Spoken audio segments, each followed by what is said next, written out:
Can we start off by illustrating what flags you've seen at the protest so far? It seems like there's been a wide variety.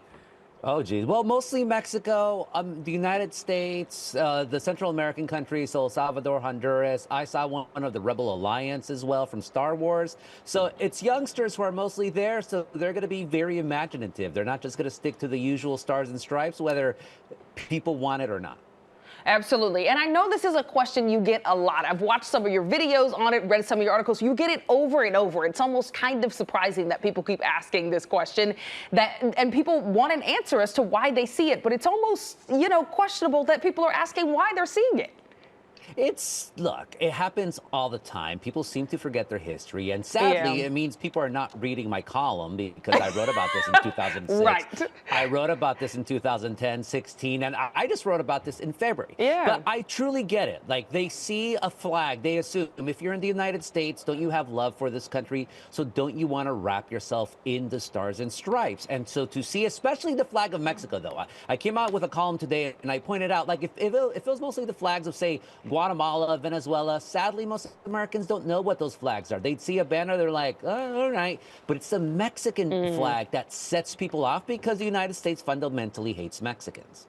Oh, well, it's one of those things. You have the president actually saying, that these people waving the Mexican flag specifically hate America. I mean, if the president of the United States is saying it, you have to wonder how that permeates throughout society. But you also make the comparison about the Italian flag being waved in Philadelphia. Nobody seems to have a problem with that. My husband's Australian. We have an Australian flag. None of our neighbors seem to be upset about that. Why do you think this is? Again, like I said, the United States, our psyche has a fundamental distrust of Mexicans because we are right on the border with them. We know all the problems that come through Mexico, drugs, illegal immigration, however you feel or not, they're coming through Mexico. The United States conquered half of Mexico's territory. And it's because of that deep-rooted fear that you had legal segregation against Mexicans. You have these terrible stereotypes perpetuated by the media, both print, television, social media, and all of that. So when you see that banner, and really the Mexican flag, the tricolor with the eagle, it's notorious in the American psyche. It's up to the level of communist China. It's up to the level of the Union Jack, except it's Mexico. And of course, the easiest thing in this country is it's just Mexicans. And I also attribute that to why Senator Alex Padilla got the reception that he did yesterday, because to Kristi Noem, he wasn't the senior senator, the U.S. Senator of California. He was just another Mexican. It's interesting that you bring this up because I think it's so important to highlight when hate is part of a conversation and things are painted as anti-American that really are just based in prejudice.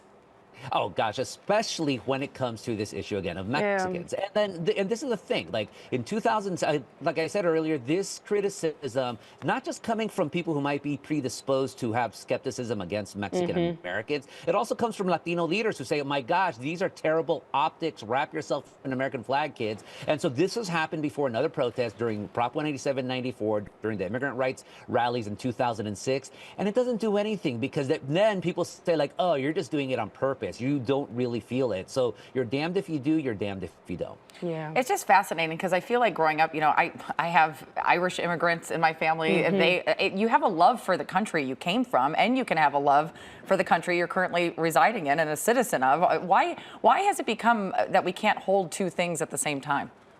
But you said it best. You can if you're of European heritage. You can if you're Italian. And yeah, in South Philly, where I was driving around, there's bumper stickers, flags hanging from rear view mirrors. And I thought, that's cool. God bless you. It's cool because Italy's cool. Italians are cool, all that.